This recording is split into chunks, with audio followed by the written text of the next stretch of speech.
Assalamualaikum warahmatullahi wabarakatuh. Saya Davis Debrianto Prakasa, SEMM. Saya adalah seorang dosen dari Universitas WR Supratman Surabaya, Fakultas Ekonomi dan Bisnis, dan dari Prodi Manajemen. Teman-teman, hari ini kita akan membahas tentang mata kuliah berpikir sistem. System of thinking, atau bisa kita kenal dengan berpikir sistem, atau juga banyak yang mengenal dengan berpikir kritis. Apa itu berpikir sistem? Sebelumnya kita pernah membahas apa pengertian dari berpikir sistem.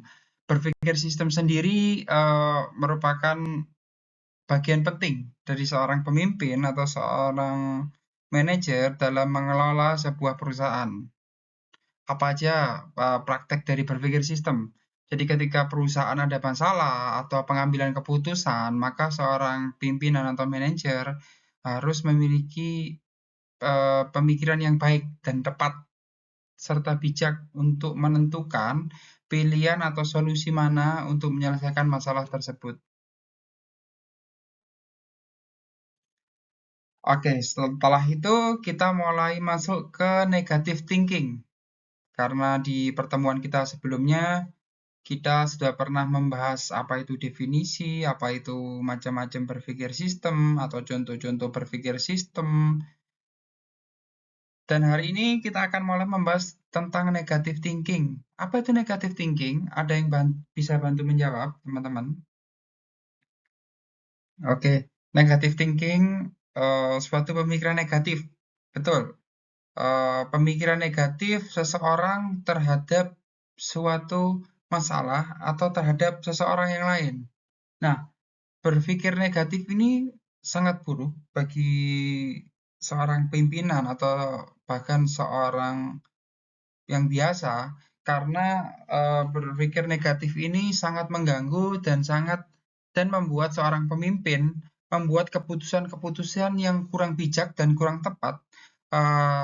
Contohnya pada saat penyelesaian masalah, ketika seorang pimpinan atau manajer mempunyai pemikiran yang sangat negatif, akhirnya masalah itu sangat sulit diselesaikan.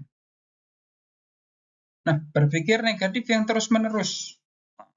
Di bukunya Dr. Masaru Emoto-san, dalam bukunya yang berjudul The True Power of Water, membahas dengan jelas bahwa berpikir negatif yang terus-menerus akan meresonansi organ-organ tubuh tertentu, sehingga organ-organ tubuh tersebut tidak bisa berfungsi dengan maksimal.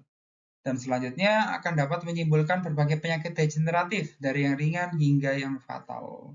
Nah, teman-teman, di sini selain berpikir negatif itu berdampak buruk pada sebuah keputusan atau keputusan seorang pimpinan terhadap masalah atau peraturan yang ada di perusahaannya, tapi berpikir negatif yang secara terus-menerus itu juga dapat menimbulkan penyakit di dalam tubuh orang tersebut. Di penelitian di bukunya Dr. Masaru Emoto-san ini. Nah, misalnya bila sering cemas, maka lambung akan teresonansi. Akibatnya akan terjadi gangguan pencernaan berat yang dalam jangka panjang lambungnya akan tidak sehat. Oke, next. Nah, di sini ada penyebab-penyebab mengapa kita mempunyai pemikiran yang negatif. Yang pertama adalah riwayat masa lalu. Apa ini riwayat masa lalu? Jadi kejadian di masa lalu, pengalaman-pengalaman yang buruk, itu sangat berdampak kita di kemudian hari, kita akhirnya mempunyai pikiran-pikiran yang negatif. Nah, yang kedua ada keinginan yang lemah. Keinginan lemah ini seperti apa? Jadi ketika orang tidak memiliki keinginan yang kuat untuk memperjuangkan cita-citanya atau keinginannya, akhirnya dia memiliki pikiran-pikiran yang negatif. Jadi seorang menjadi pesimis. Yang ketiga adalah tidak memiliki tujuan yang jelas, rutinitas negatif, pengaruh internal, dan pengaruh eksternal. Nah, di pengaruh internal dan eksternal ini, jadi pengaruh internal itu bisa dari dalam diri kita sendiri, pengaruh eksternal dari luar. Jadi pengaruh dari luar yang membuat kita untuk berpikir negatif.